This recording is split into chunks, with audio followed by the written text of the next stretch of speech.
ఇది కేవలం సమాచారంగా మాత్రమే భావించండి. వైద్య నిపుణులను సంప్రదించండి. ఐస్ క్రీమ్స్ చాలా ఇష్టమైన ఫుడ్. అలా వెళ్ళి నేనైతే చూశాను కొన్ని ఇళ్లలో పిల్లలు వెళ్ళి ఫ్రీజర్ ఓపెన్ చేసేస్తారు, ఐస్ క్రీమ్ తినేస్తూ అలా వెళ్ళిపోతుంటారు. అది ఎంతవరకు అడ్వైజబుల్ అండి? బికాస్ చైల్డ్హుడ్ ఒబేసిటీ గురించి మాట్లాడుతున్నాము.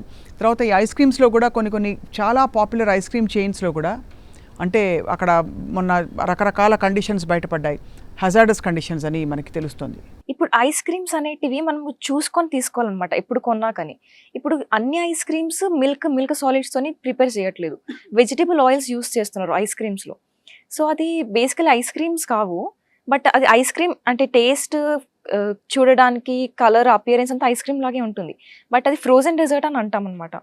సో అది తినకూడదు. ఐస్ క్రీమ్స్ అంటే మనము లైక్ చూసుకొని తినాలి, ఎంత క్వాంటిటీస్ లో తింటున్నప్పుడు. అంటే మీరు అనేది hydrogenated fats, hydrogenated fats, palm oils, vegetable oils ఇవన్నీ యూస్ చేసి ప్రిపేర్ చేస్తున్నారు.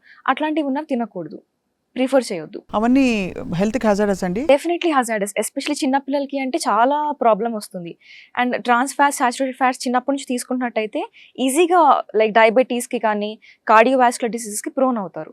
సో డెఫినెట్గా అవాయిడ్ చేయాలి దాన్ని. So starting from eating out, పిల్లల స్కూల్ మీల్స్ ఇంట్లో ప్లాన్ చేయడం వరకు, వాళ్ళ స్నాకింగ్కి కావాల్సిన వస్తువులు తీసి పెట్టడం వరకు, ఇప్పుడు తల్లులకి మీరు ఒక అద్భుతమైన అడ్వైజ్ ఇవ్వాలి అమిత్ గారు. ఈ స్కూల్ సీజన్కి ఏమి ప్లాన్ చేసుకుని పెట్టుకోవచ్చు to make and keep ready పిల్లలు స్కూల్ నుంచి వచ్చే టైంకి అంటే మీరు లైక్ ఈవినింగ్ స్నాక్స్ ఏమైనా ఇవ్వాలి అనుకుంటే హెల్తీగా ప్రోటీన్ స్నాక్స్ ఏమైనా ఇస్తే బెటర్. లైక్ ఇప్పుడు బాయిల్డ్ చన్నా కానీ, బాయిల్డ్ స్ప్రౌట్స్ కానీ, దాంతోపాటు కొంచెం వెజిటేబుల్స్, క్యారెట్స్ అవన్నీ గ్రేట్ చేసి ఇవ్వడం దాంట్లో. ఆర్ఎల్స్ ఇప్పుడు మీరు డిన్నర్లో ఇచ్చినా కానీ లైక్ వాళ్ళకి తినబుద్ధి కాదు అట్లా అంటే లైక్ బీట్రూట్ రోటీస్ కానీ కొంచెం కలర్ఫుల్గా పింక్ కలర్లో ఉంటాయి కదా, సో తింటారు. సంథింగ్ లైక్ దట్, వాళ్ళకి చూడడానికి అట్రాక్టివ్గా ఉండేలాగా డిఫరెంట్ షేప్స్లో ప్రిపేర్ చేసి అట్లా ఏమైనా ఇస్తే వాళ్ళు తింటారు. సో ఏదైనా వాళ్ళకి అట్రాక్టివ్గా ఉండాలి, హెల్దీగా ఉండాలి, వాళ్ళ న్యూట్రిషనల్ నీడ్స్ని కూడా పూర్తిగా నెరవేర్చుకోవాలి. And bed time snack would you advise finally? Bed time snack అంటే ఇప్పుడు లైక్ నైట్ టైం మనకి ఎక్కువ హెవీగా తినకపోతేనే బెటర్. డిన్నర్ తర్వాత జస్ట్ ఒక glass of milk, bed time అయితే మిల్క్ కానీ బటర్ మిల్క్ కానీ అది సఫిషియెంట్గా ఉంటుంది, ఆర్ఎల్స్ ఎనీ ఫ్రూట్ ఏమైనా. మొత్తానికి అమిత గారు చాలా ఒక వెరీ డిఫికల్ట్ టాపిక్, ఎందుకంటే everybody loves to eat out.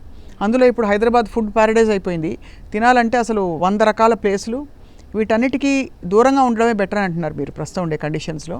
And ఎప్పుడైనా సరదాగా తింటే కూడా బహుశా రేటింగ్ చూసి కాదు, హైజీన్ ఎలా ఉందో ఒక అంచనా వేసిన తర్వాత తినాలని చెప్తున్నారు. Thank you so much. Regular basis ఒకవేళ తిన్నా కానీ చాలా ఎప్పుడో ఒకసారి వన్స్ ఇన్ అ మంత్ అట్లా ఫ్రీక్వెంట్గా తినకపోతే సరిపోతుంది.